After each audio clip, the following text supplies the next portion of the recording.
ಮರಿಯಮ್ಮನವರು ಪ್ರಾರ್ಥನೆಯಲ್ಲಿ ತೊಡಗಿರುತ್ತಾರೆ. ಆಗ ದೇವದೂತರು ಮರಿಯಮ್ಮನನ್ನು ಕಾಣಲು ಹೋಗುತ್ತಾರೆ.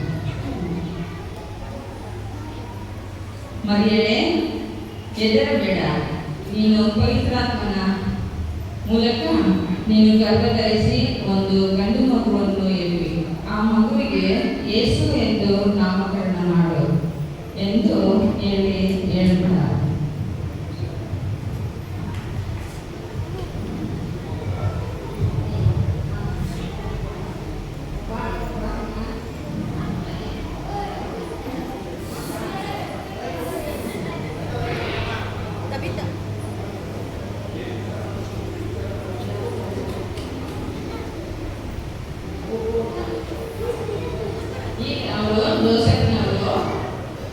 ಜೋಸೆಫ್ನವರು ಮಲಗಿರುವಾಗ ದೇವದೂತರು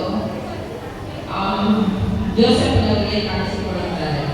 ಏಕೆಂದರೆ ಜೋಸೆಫ್ನವರು ಮರಿಯಮ್ಮ ಗರ್ಭವತಿ ಎಂದು ತಿಳಿದು ಅವರನ್ನು ಬಿಟ್ಟುಬಿಡಬೇಕೆಂದು ಯೋಚಿಸುತ್ತಿರುವಾಗ ಆಗ ದೇವದೂತರು ಅವರಿಗೆ ಹೇಳುವ ಮೂಲಕ ಅವರು ಮತ್ತೆ ಮರಿಯಮ್ಮನನ್ನು ಮದುವೆ ಮಾಡಿಕೊಳ್ಳಲು ನಿಶ್ಚಯ ಮಾಡಿಕೊಳ್ಳುತ್ತಾರೆ. ಜೋಸೆಫ್, ಹೆದರಬೇಡ, ಮರಿಯಳು ಪವಿತ್ರಾತ್ಮನ ಮೂಲಕ ಗರ್ಭವತಿಯಾಗಿರುತ್ತಾಳೆ. ನೀನು ಮದುವೆಯಾಗಬೇಕೆಂದು ನಿಮಗಿಬ್ಬರಿಗೂ ಹುಟ್ಟುವ ಆ ಮಗುವಿಗೆ ಯೇಸು ಎಂದು ಹೆಸರಿಡಬೇಕು.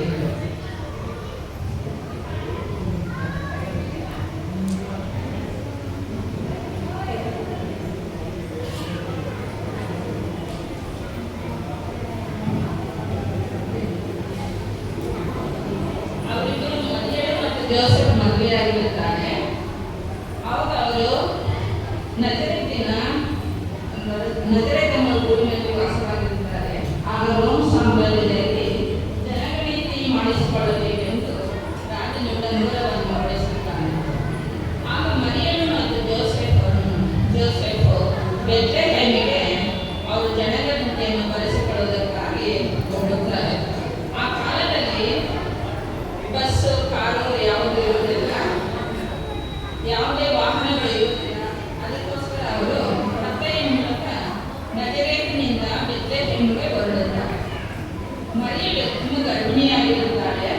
ಆದರೂ ಕೂಡ ಅವರು ಜನರಿಗೋಸ್ಕರ ನಜರೇತಿನಿಂದ ಬೆತ್ಲೆಹೇಮಿಗೆ ಈಗ ಹೊರಡುತ್ತಾರೆ.